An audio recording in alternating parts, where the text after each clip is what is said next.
Кояш байыгандан һуң балага исем кушырга яраймы? Интернетта явап таба алманым дип язгандар. Бұл һорауга явап бир алдынан кардашлар, аз гына бер нәмә әйтеп китәйем. Мана еш кына безнең якта диндең теге я бұл хөкеме турасында йөргән уйҙар, улар я тулыһынса, я өлөшләтә дөрес түгел. Күбе шулай инде, кызганычка каршы. Нисектер мана дин турасында кайһы бер мәсьәләләрдә әйтәйек 50% дөрес белем калган, кайһы бер мәсьәләләрдә 25, кайһы бер мәсьәләләрдә бөтенләй 0 гына түгел, хатта киресенчә унда бөтенләй әйләндереп китереп сыгаралар. Ислам дине түгел, бөтенләй башка диндәргә әйләндереп җибәрәләр бит инде. Мана шул мәне аңларга кирәк, кардашлар. Әйтәйек, мана кеше өй һатып алды тәйбет. Ана шул бер өйдән икенче өйгә күченүде кайһы вакыт кешеләр бөтенләй теге христиандардан килгән ниндидер гадәттәргә әйләндереп җибәрәләр бит инде. Иске өеңдән сыкһаң шулай, яңа өеңә керһәң былай дип, әле инде субханаллах, теге котускус ритуалдар эшләйләр. Мына бер генә мисал килтерәйем бит. Вакытыгызны күп алмасмын дип уйлайм. Мәсәлән, әгәр ти элекке кеше яшәгән өйгә керһәң, ана шул кешенең иске әйберен сыгарып як дипме, яндыр, шундыйрак хатта бер таныш мусулман һөйләгән, мин үзем шулай айттым дип, электеге динде белмәгән вакытта дип инде. Бу бит инде бөтенләй теге ислам диненнән генә түгел, хатта христиандардан да килгән нәмә түгелдер ул. Бәлки мана ниндидер мөшрикләрнең диненнән. Чөнки бу теге ширк гамәленә нык охшаган. Ярай, бу турала күп һөйләп тормайык. Менә шулай ук күп хөкемнәрдә әгәр без караһак, унда кирәкле нәмәләр онытылган, я бөтенләй булмаган, мана теге көсһүзрәк хөкемнәр, көсһүз хадисләргә таянган хөкемнәр торып калган бит инде.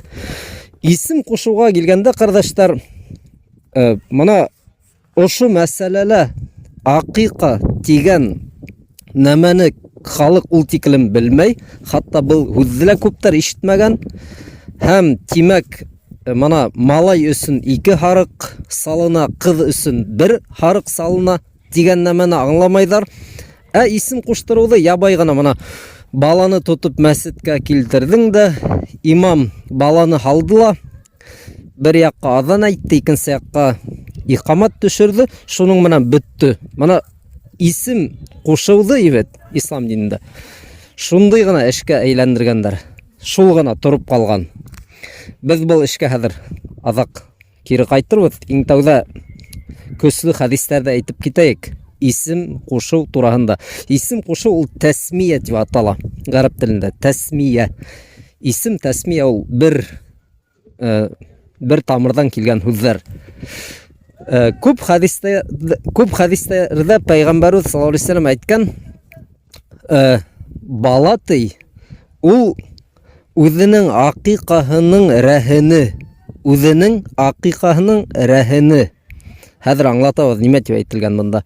Акыйка ул ана шул 2 я 1 харык салу була бит инде бит. Рәһен ул русса залог була. Кыскасы, туган бала ти ул ана шул харык салуга калган залог.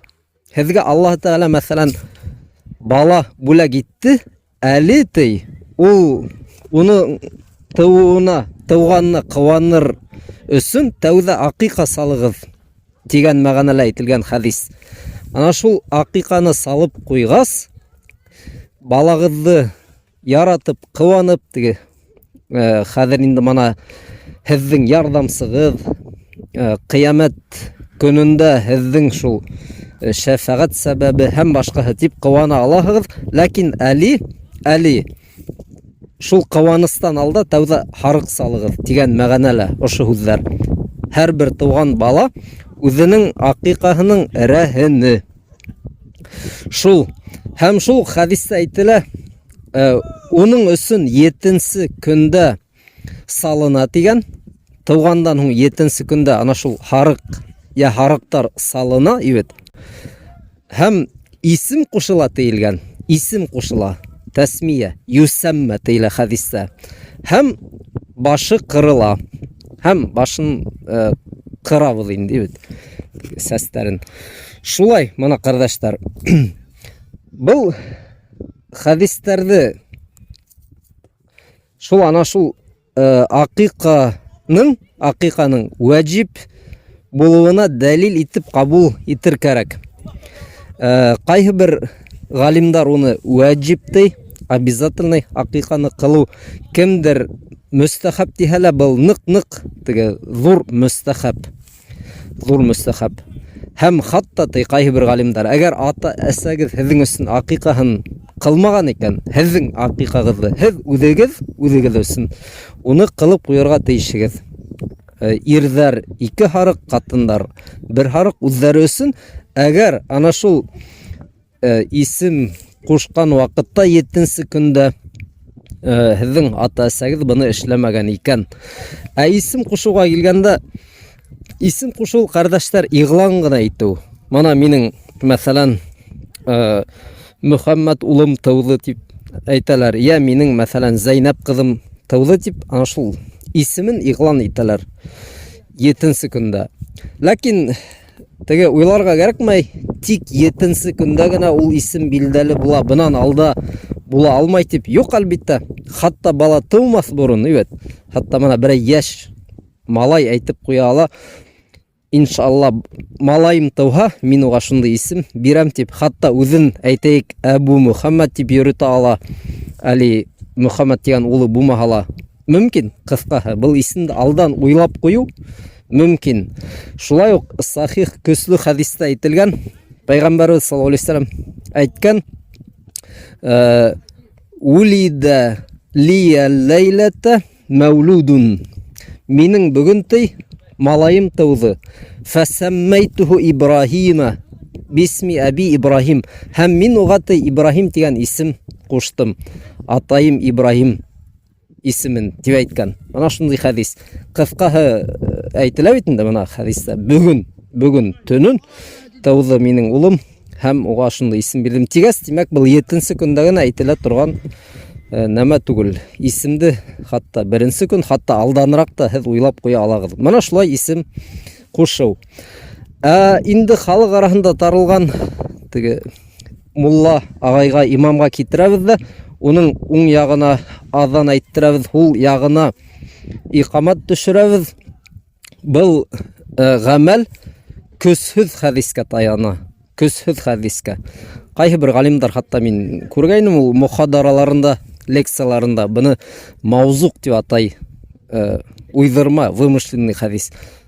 Ул тиклем маузук түгелдер инде, ул көсһез нимә дигәндә бар. Көсһез хадис, ләкин ул халык арасында таралган. Мана шулай, кардәшләр. Кызганыска каршы күреп торабыз бит инде, бала туу менән кешеләр ана шуны гына үтәй, ана шул көсһез хадисте үтәйдәр. Көсле хадисте теге 2 харык, 1 харык турында әйтелгәнде үтәмәйдәр. Шуга исем кушуды шулай дөрес кылыр кирәк.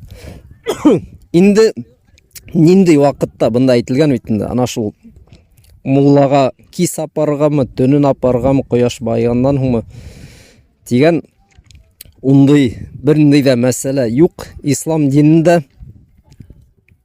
Шуға бұның турала сөйләшмәһәк тә була.